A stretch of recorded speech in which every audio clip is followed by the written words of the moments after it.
he can be selfish. You are not teaching him how to give to friends and family. Because if his friends are enjoying the rest of the, I think they bought about 15 roasted chicken and shared amongst them, and they gave him one full chicken, and it's a very big chicken. I was looking at that boy and I said, oh my goodness, what is happening?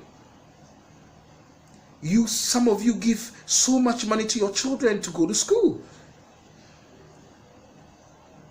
Some of you give the children so much money to go to school. They are too young. They are kids who are in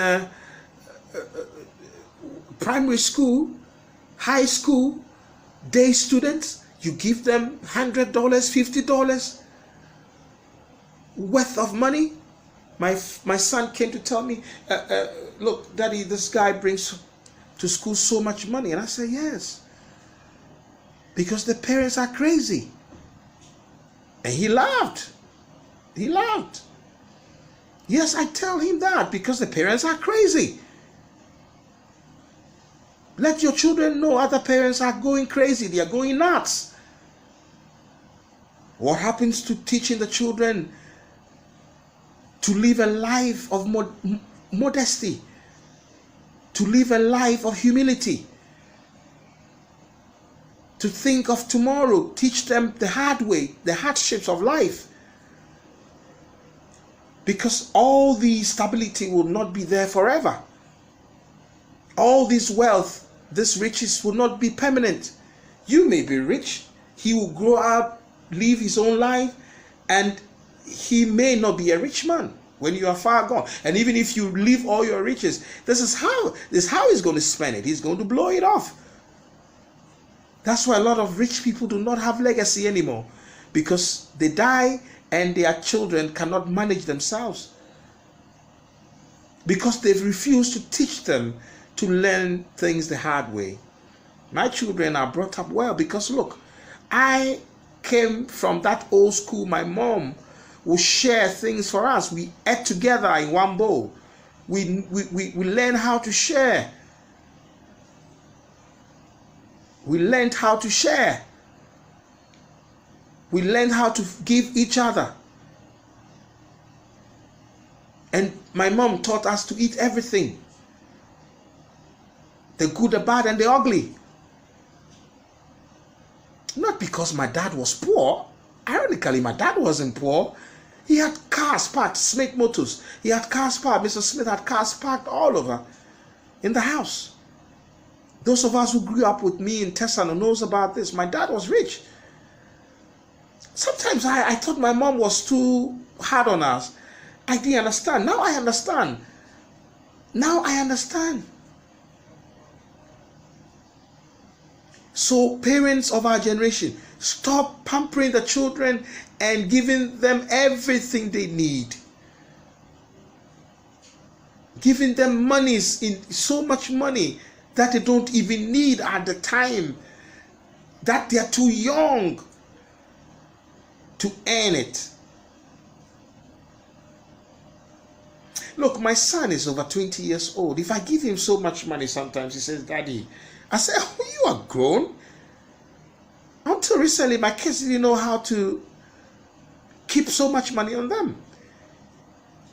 And up to now, whatever that they have on them, they make us, they will let us know.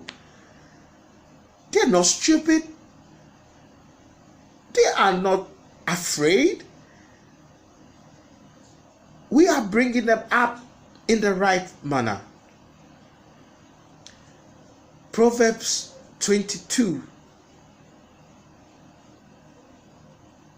It is important to get that scripture and read.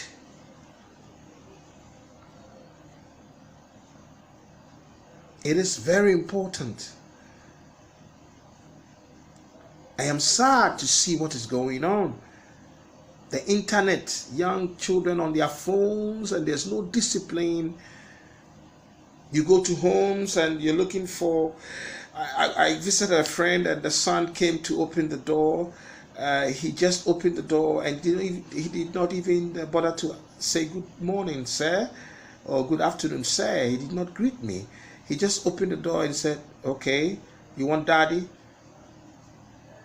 And that child was about 15 and already on the phone, and because of whatever that she's doing on the phone, that's it. "Oh, okay. Well, you saw me, you say, okay, yeah, you want daddy?" "No, I don't want daddy." Very disrespectful. Your presence do not mean anything to children. The presence of parents do not mean anything to their children. My presence means a lot to my children, not fear, intimidation. I'm not talking about that. Don't intimidate your children, but your presence must bring order and some discipline and sanity. Let at least that atmosphere must be created, and then you maybe make it easy for them by saying something that is laughable, and they laugh together. Immediately you enter into the room, they see and observe your presence. It's very important. It's very, very important if you train up your children the right way. I urge you, it is a wrong time, it is a bad time, and let's train our children the right way to live a good life and be good citizens. The future is bright. God is winning. Jesus is winning. Satan is a liar. If we learn not to give them so much money at their very youthful young age, they will not know how to use monies anyhow.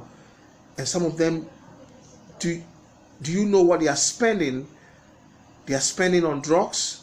They are spending on whatever that they are doing. They are spending on why would you give your children so much money so they will have enough to spend on other things? These days, there are children between the ages of 10, 11, and 12 are into so many things.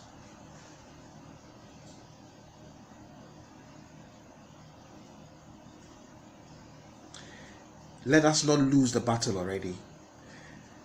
I imagine all parents below 50, between 35 and 50, the young parents I'm talking about, our generation, please take note. Do not restrict your children. I'm not talking about restriction. I'm not talking about intimidation. I'm not talking about maltreating children. I'm talking about disciplining your children, and the fear of the Lord. The fear of the Lord is the beginning of wisdom. Impact the fear of the Lord in their lives, and let them embrace God in whatever they're doing. I thank you, and I say peace and love to you all. Shalom. Love you. Bless you. Love you all. Bye-bye.